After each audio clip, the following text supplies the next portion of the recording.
Hi, I'm Rowdy. And I'm Dave. And welcome back to another positive empowerment moment. Good to have you here. Yeah, thanks for coming in. Hey, we are here with our good friend, Jody Rich. Oh my gosh. Hello. So let me tell you a little story about how we met. This was a while ago. When was it? When did we meet? It's like 93? About 94, 95. Yeah, it was way back then. So Dave and I. They had hair. Yeah. And so did he. So did you. So did I. Yep. So we all have the same barber now, and that's fine. Yep, that's right. But so there Dave and I were, right? We were up in Red Cliffs. Red Cliffs? Yep, we were rappelling.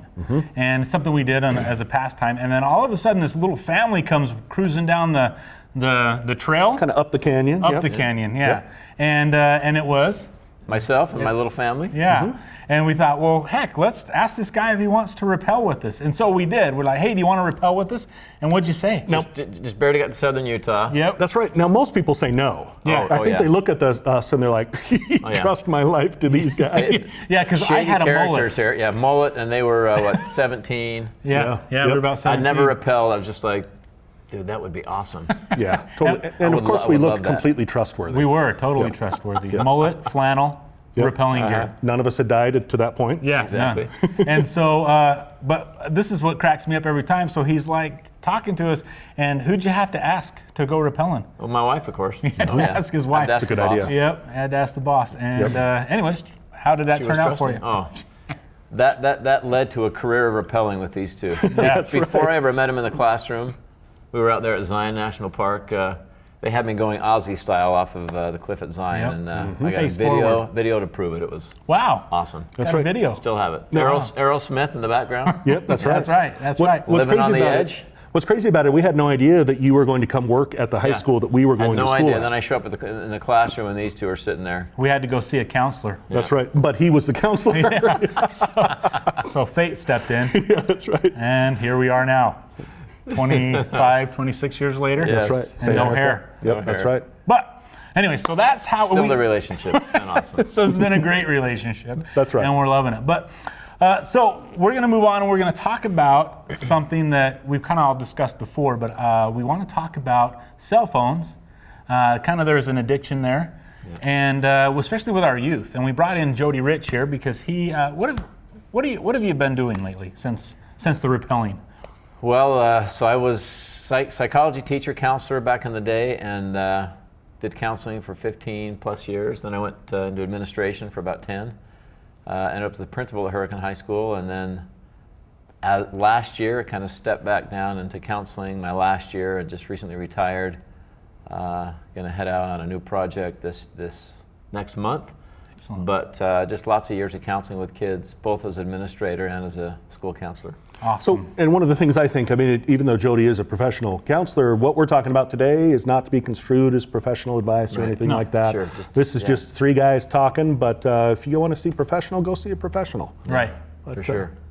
So you've dealt a lot with our youth, and in so doing, you've dealt a lot with the parents and everything like that. So, but Dave and I, we got together and we just found out that we haven't been really talking about it, but we've been actually researching kind of the same thing without actually knowing that we've been researching the same thing, and that is the addiction that comes with social media and cell phone with our youth. I read an article out of the UK that said that they took several different youth and they took cell phones away, one for an hour, one for 2 hours, and then one group they took away for like 2 days. And they said that according to this article, this study that they did, that the youth that experienced the cell phone being taken away for a couple of days kind of resembled a detoxing the same or as intense as like drug or heroin addiction like that. So we thought we'd bring Jody on here and kind of ask him a few questions on kind of what he saw as dealing with our youth and see if it's even worth anything. Is there really an addiction that you see with our youth when it comes to cell phone? Can I back up and kind of set the stage with Absolutely. the evolution of this thing? I remember the day that I saw a student with a cell phone, and we were traveling to UVU to watch a state wrestling tournament, and I'd done this several times with student groups. And when you take students on a trip, I mean, you had them. They couldn't contact people. They couldn't go places. I mean, you had them 100%. You were in control. And I never thought about that way, but this one trip, we're headed there. As soon as we're almost to UVU, and I hear this kid in the back talking on a phone. Blew my mind. I never had a cell phone. Right. He's talking to a friend to hook up with at the wrestling tournament. And it was just such a new thing for me. I just thought, my mind was blown. I thought, I've lost control. I mean, he could call someone and go somewhere and make plans without my knowledge. It's like, that's never happened before. And it just kind of blew my mind. I mean, it sounds really weird now. Yeah. But before, I mean, they were with you, unless they happened to run into somebody or they went to a payphone.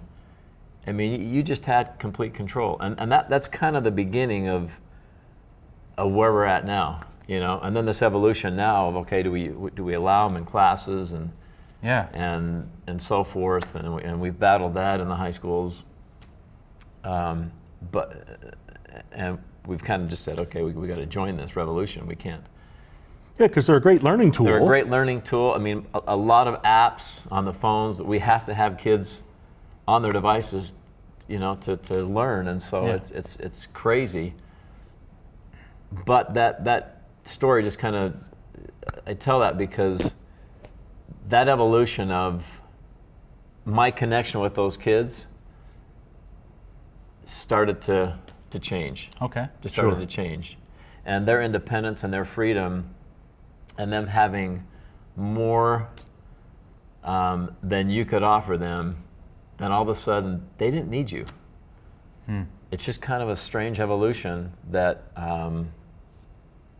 that I think has just exploded. But I think that's just one part of it. Does that make sense? Yeah, that Sure. makes total sense. Absolutely. So as you're saying that, I mean, to me, it's like if it's a learning tool, you want them to use it for that learning, for that good.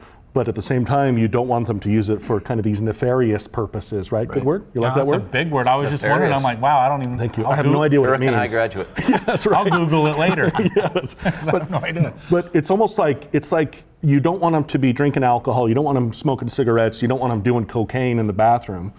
But this is a tool that you're like, hey, you know, go ahead and learn from this, but don't do the bad stuff. Right. It's. I mean, you never, like when I was a kid, it wasn't like, hey, do some cocaine for the good stuff, but we don't want you doing the bad Exactly. stuff. Right. Yeah. How do you kind of balance separate those that? things. Yeah. Yeah, it's so difficult. I mean, we came up with a policy at the high school as far as cell phone use, that unless a teacher requested that you take your device out and use it, that it's not used during class. But here I am as the principal. Should I admit this on? Absolutely, you should. How did I get a hold of my students to see them during school? As the principal? Shot them a text. And they always got it, right? And they always got it. It was always and read within 10 seconds. Said, I need to see you, you know. And I mean, I had that relationship with my students, and it was for good things. But Sure. I mean, I remember that's the other thing. I remember the first text I received from a student. I thought, is this appropriate? Can we do this? You know. And I mean, before that, I would never call a student at home. Sure. Make a call and talk to parents, but it was just kind of a weird thing. Mm-hmm. And again, so that's gotten some people into some trouble. You know, those lines have been blurred because I text students constantly. You know. And so it's a matter of responsibility for us and for them, you know, that you've got to be professional and responsible. It's a good tool, but you have to use it the right way. So yeah, we have to embrace this. But you're right, Dave. It's a matter of teaching responsibility to kids who have all the information at their fingertips, but not the wisdom and, you know, to realize how to use this and how not to use it, you know? Did you see students that you felt were addicted? Did you see kind of that? Oh yeah. And some admit it, some don't, but some do, you know? But I think one telltale sign was I would meet with kids every year on their birthday, every kid in the high school. And That's cool. the 16-year-old birthdays, you know, I mean, what do you look forward to having when you're 16? Driver's license. Driving. yeah. Yeah. Did you guys get your licenses when you were 16? The day. Yeah, the day of. Absolutely. Yep. So I'd meet with them, the day on their birthday, 16th birthday, and this is, I've done this for 25 years, it's not that important. The majority don't get their driver's licenses on their 16th birthday. What? Interesting. Some, they don't even care. I remember, one time I told my own son, I said, look, for a disciplinary purpose, I said, look, your cell phone or your keys, Here's my keys. Not a problem. Toss them right over to you. Here you go, Dad. 100%. Really? If you got your cell phone, you're connected, Wow. Yeah. And many don't get their licenses because they've got their world in their hand, So that's been crazy, and that leads to so many other things. Regards to what do you do when you drive? Why do you want a driver's license? It's independence. It's freedom. Right. It's going to hang out with your friends. It's going just to cruise around and just experience life. Yeah. Out there. They don't have the life out there anymore. It's in their bedroom. And It's all at their fingertips. it's. And I don't want to put a downer on all this because it's it's healthy if it's used the right way, but Right. there is a lot of negativity because of addictions, because of isolation, because of cyberbullying, because of comparing themselves and the self-esteem, the issues, and all that kind of thing. The fear, the FOMO, the fear of missing out, and so many different things, associated with that. Well, and that brings up a good point. I want to ask this question because growing up, we never had to experience that. We never had a cell phone, right? When we first met, when we were going through high school, we never had a cell phone. I remember when pagers came out. Yeah.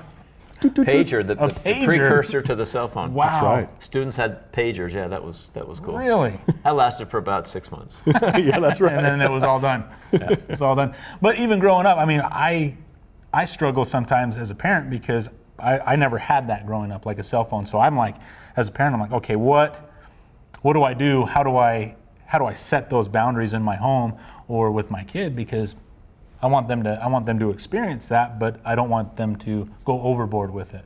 And I constantly remind myself, okay, there's a saying out there, whatever you want to call it, moderation in all things. Right. But in your opinion, as a parent, I mean, I'm sure you see both sides of it with the kid coming to school and also the parent. What do you have any type of suggestion on that? Now we're fast forwarding to right now. Yeah. And just within this last year and working with kids and cell phone use, and first of all, 100% of bullying. And by the way, bullying is another whole issue that I struggle with, because bullying, 99% of the time, is not bullying, it's conflict. Oh, okay. It's conflict. Someone comes and says, "Oh, I'm being bullied." Usually it's, Ralph's doing this, I'm doing this, we're having this issue, and we're battling back and forth. Okay. It's usually never a targeted, repetitive bullying kind of thing. Excellent. And when I see that in the media, whenever I see that bullying thing in the media, I want to go, I want to really know what's going on there, because I'll bet you that it's more than that. That it's two kids that are in conflict. Okay. But how do they resolve conflicts? It's all this way. Okay. All right. So you two had conflicts in high school. We had a couple. Sure. Yeah. And how did you resolve them back then? Just talked it out. Fight. Flagpole. That's right. Be there or don't. Yeah, or don't. We're not going to do anything Right. about it. No, we talked it out. Talked it out, Yeah. even if you had to fight it out, but it was over. It was Yeah. always face to face, though. I mean, even when Face-to-face. people would fight, it was face to you face. don't face to face fight this way. It was Right. fists. And honestly, there were more fights when you were in high school than we don't have fights. Don't Fist ya? fights? No. Really? Wow, interesting. No. And maybe that's another look at this to say it might not be a bad thing, just to go face to face and work. I mean, because that's how we did it. But now it's just, and it's ugliness. I mean, anyhow, I would have kids. I mean, I've got kids. They come in every day. Every day I'm at work, I would have a student, at least one, every single day, that would bring their cell phone in and say, look at this text. You know, check this out. And they'd show me. And some of the kids that were texting, I'm going, I know this kid. This is an awesome kid. Yeah. Look at this language. Look at this threatening and or suicidal ideation, you know, that's out there. It doesn't seem like it fits this person, but it's 90 to 100% is online. I don't see rarely ever a face-to-face. Do you see a difference between, when you bring that up, it makes me feel like there's, I mean, and we've talked about this in the past, Rowdy, Sure. is kind of like this real self, like the actual Dave, and then there's like the cyber version of Dave, and they're kind of two different people. Right. You know, I'm willing to do stuff on social media or on text that I would never do in real life. Anonymity Yeah. allows you to do that. So how do you teach your kids, hey, this is not the authentic person. This is a fake, you know, social media version of this person. This is cyber that person. Well, and I think that whole thing has to start early because, you know, kids have cell phones in their hands before they're a year old. Right. You know, I mean, if you have infants, you know they got this swiping thing down and they're manipulating the cell phone. And I've seen that kind of thing, and it's an easy thing. You throw a cell phone at the kid, and it keeps them occupied. So I mean, it's a big deal. But I think the best thing, as always, the best thing you can do is have that communication with your kids. I mean, early on and often. And how are you going to manage this thing? Because it's got to be managed. It's not going to go away. They're going to have cell phones.